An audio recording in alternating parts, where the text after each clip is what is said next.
De retard, donc je suis ravie d'être avec Camille Tallet qui va se présenter, qui est notre super sage-femme ostéopathe qui nous soutient depuis les tout débuts, donc tu vas dire ta mission, ton engagement. Et c'est pour vous parler un petit peu de la brume intime comme promis. Voilà, donc c'est le dernier petit produit intimité qu'on a sorti et je vous en avais pas encore parlé. Donc c'est un produit qui est assez atypique puisque les brumes intimes ça n'existe pas beaucoup. Et donc l'idée c'est un peu d'expliquer la démarche, la gamme intimité. Donc Camille, je te laisse te présenter. En direct d'Antibes avec la bonne mine. Bien sûr, évidemment. En vacances. Je te remercie de prendre du temps sur tes vacances. Avec grand plaisir. Bonjour à toutes et à tous. Moi, je suis Camille Tallet. Je suis donc sage-femme et ostéopathe. Et ma spécialité, c'est de prendre en charge les douleurs vulvaires et les douleurs gynécologiques. Et donc, je suis ravie de travailler avec la marque Millet et Caroline et Anna, bien sûr. Pour pouvoir développer des nouveaux produits qui vous seront utiles dans votre quotidien pour vous faire la vie plus douce.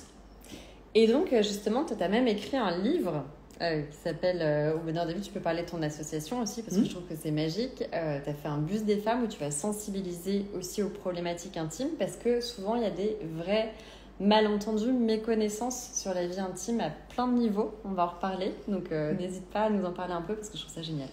Eh bien oui, avec grand plaisir, vous pouvez aller regarder, feuilleter les premières pages sur Internet d'Au bonheur des vulves. C'est un manuel qui est censé vous accompagner tout au long de votre vie sur des problématiques que l'on peut rencontrer au quotidien et qui peuvent se prendre en charge plus ou moins simplement et vous aider dans votre parcours de soins. Et puis pour ce qui est de l'association, j'ai la chance de présider une association qui s'appelle Périnée Bien-Aimée.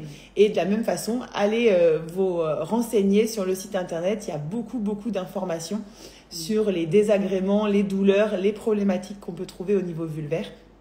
Et on est là pour vous aider et vous accompagner avec grand plaisir. Alors, pour vous faire un petit rappel sur la gamme intimité, merci beaucoup Camille, parce que c'est quand même Camille qui a eu l'idée un peu empoisonnée, parce que niveau dev, c'est toujours compliqué. On l'a beau, toi, merci. Mais voilà, avec Camille, on a construit, donc, on t'a découvert Millet grâce au gel intime, qui était le premier produit qu'on a lancé en 2021. Ça paraît loin, c'est pas si loin. Et voilà, qui était vraiment un gel intime qui voulait rééquilibrer, donc avec des postbiotiques, avec... des éléments qui vont en fait rééquilibrer le pH et en fait vraiment aller plus loin que de l'hydratation. Donc il y a de l'acide hyaluronique, il y a de l'aloe vera, mais l'idée c'était vraiment de regarder comment fonctionne la flore intime et d'essayer d'aller un petit peu plus loin. Là-dessus, il y a un extrait de muguet bleu qui va vraiment relancer la densité d'innervation, donc la lubrification naturelle. Donc ça, c'était vraiment le produit de base qui était important pour nous parce qu'il y a beaucoup de problèmes de sécheresse intime, de sécheresse vulvaire aussi, on n'en parle pas assez. D'ailleurs, récemment, moi, j'ai beaucoup de retours de Véronique, de notre comité scientifique. On se refera un petit comité à la rentrée. Mais sur de la sécheresse anale, dont on parle peu. Et en fait, la lubrification, il y a pas, on parle des muqueuses, donc la sécheresse intime paraît logique, mais il y a les yeux. Donc voilà, il y a aussi les problèmes de sécheresse anale. Donc ça peut tout à fait convenir dans ces cas-là aussi. Et l'idée, c'était de faire quelque chose de très doux, hypoallergénique évidemment, sans parfum, vraiment sur des problématiques un peu plus lubrification, hydratation. Ensuite, on avait le petit deuxième qui avait rejoint la gamme intimité. Donc ça, c'est vraiment un complexe de probiotiques, pour le coup, donc des souches actives, avec de la cranberry et de l'inuline, qui agit en prébiotique, donc qui va nourrir ces petites bactéries, les probiotiques. Et là, on était vraiment dans l'idée aussi d'ensemencer de l'intérieur les souches intimes parce que la flore intime et la flore intestinale sont très liées. Donc là, on était vraiment sur ce in and out de la flore intime. Et les femmes nous ont dit c'est génial, on adore, mais vraiment, il manque le nettoyant intime. Et alors Camille, je pense que tu es d'accord avec moi, est-ce qu'il faut vraiment avoir un nettoyant intime? Eh bien non, évidemment, il ne faut pas de nettoyant intime. Alors, qu'est-ce que ça veut dire un nettoyant intime? Est-ce qu'il faut aller laver l'intérieur de la vulve? Non. L'intérieur de la vulve, c'est un espace qui est auto-nettoyant, effectivement. On a des sécrétions qui servent à ça, qui viennent du vagin, qui passent au niveau de la vulve et qui permettent d'éliminer toutes les bactéries, tous les germes qui n'auraient pas besoin d'être là. Et par contre, ça veut dire qu'il faut avoir une bonne lubrification. Il faut que le vagin et la vulve lubrifient bien.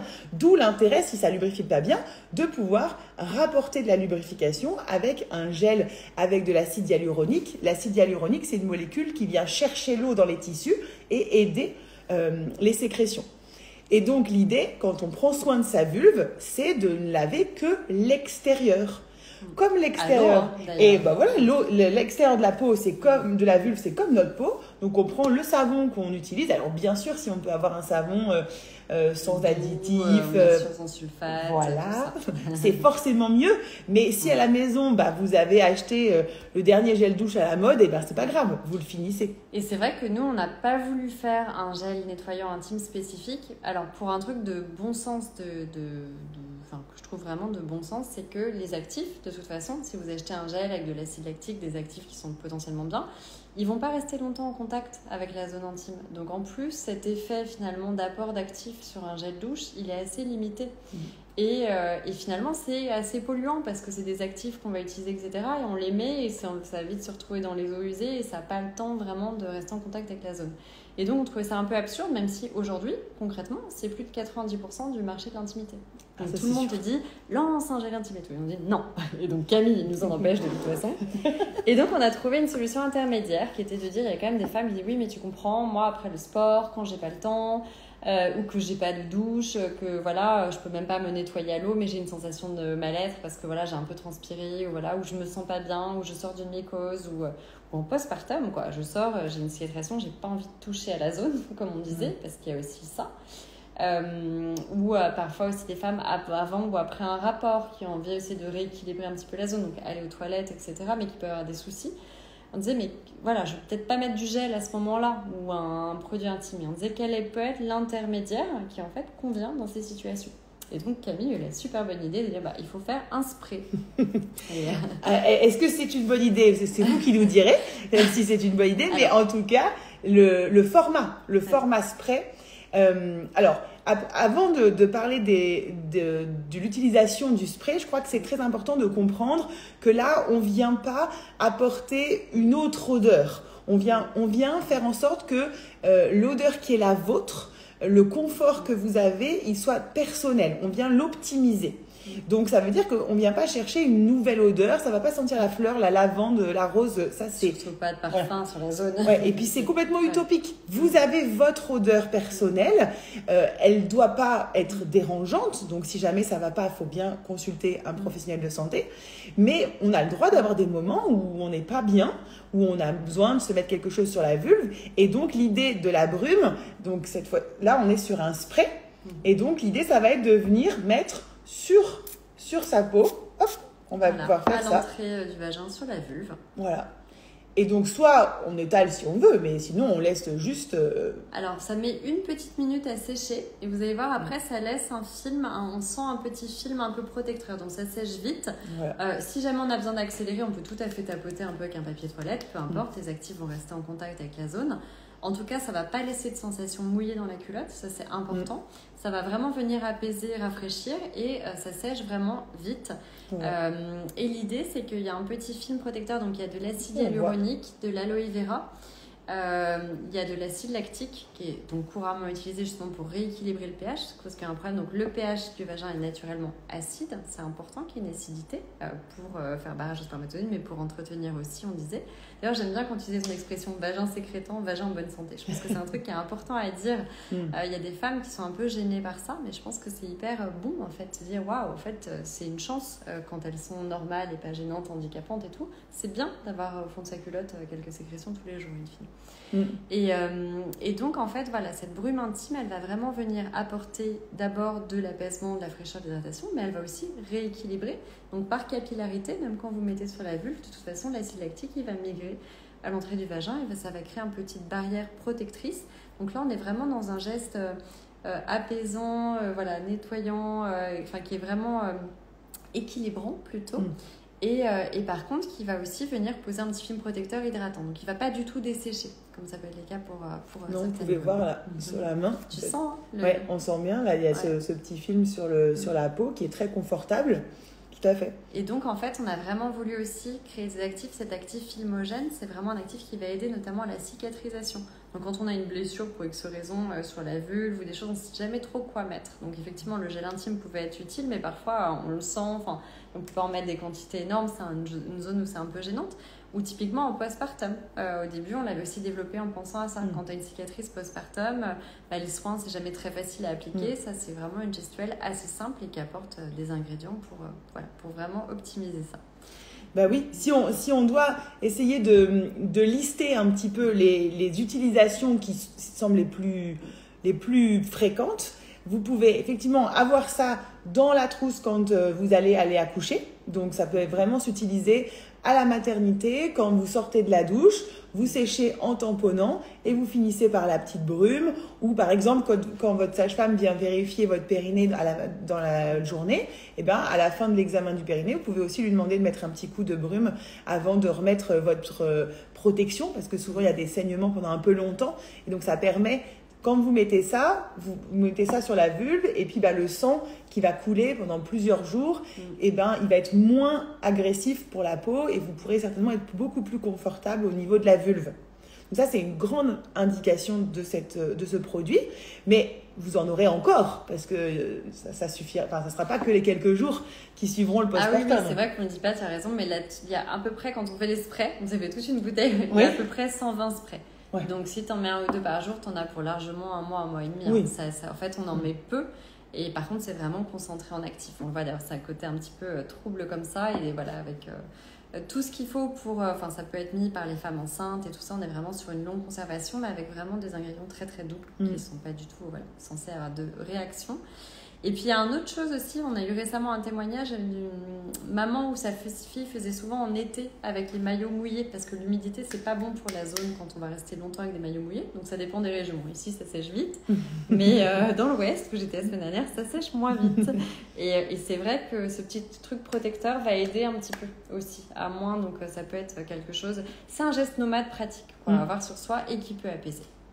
Donc ça veut dire, vous avez entendu que c'est pour tous les âges de la vulve, voire même pas que de la vulve, on pourrait mettre ça sur les testicules, le pénis avec les frottements des maillots de bain.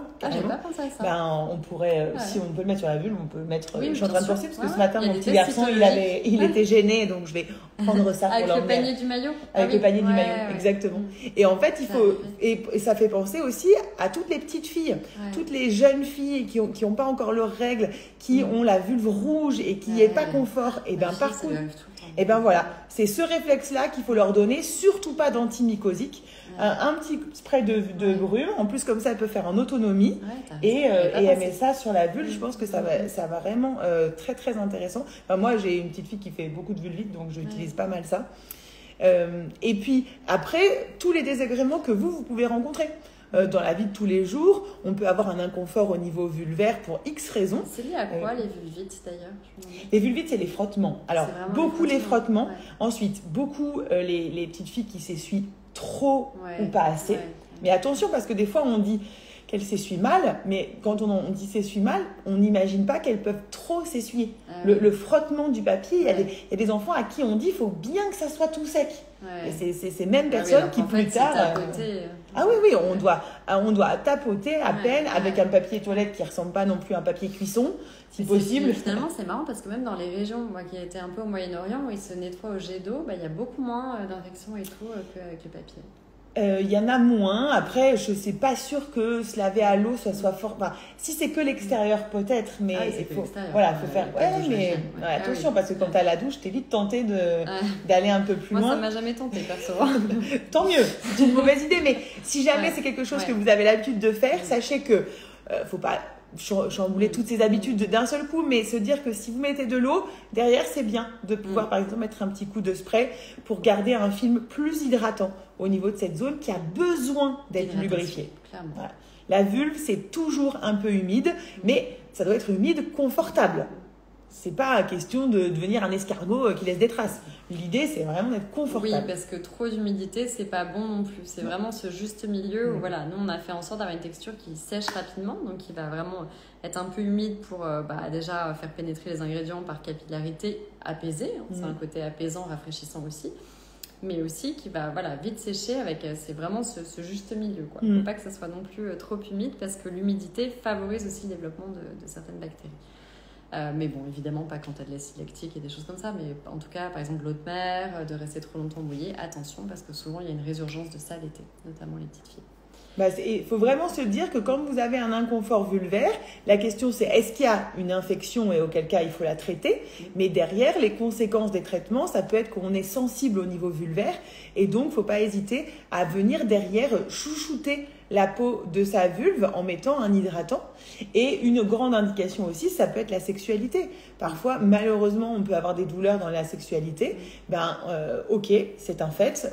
Il faut pouvoir consulter un professionnel de santé pour voir si c'est pas une vulvodynie ou une vestibulodynie. Mais on peut aussi utiliser ce genre de produit parce que, il y a eu un rapport, ça a chauffé un peu, ça a été un peu douloureux. Et à la fin, par exemple, je vais faire pipi, puis ensuite je mets un peu de brume pour apaiser rapidement et que la vulve soit confortable.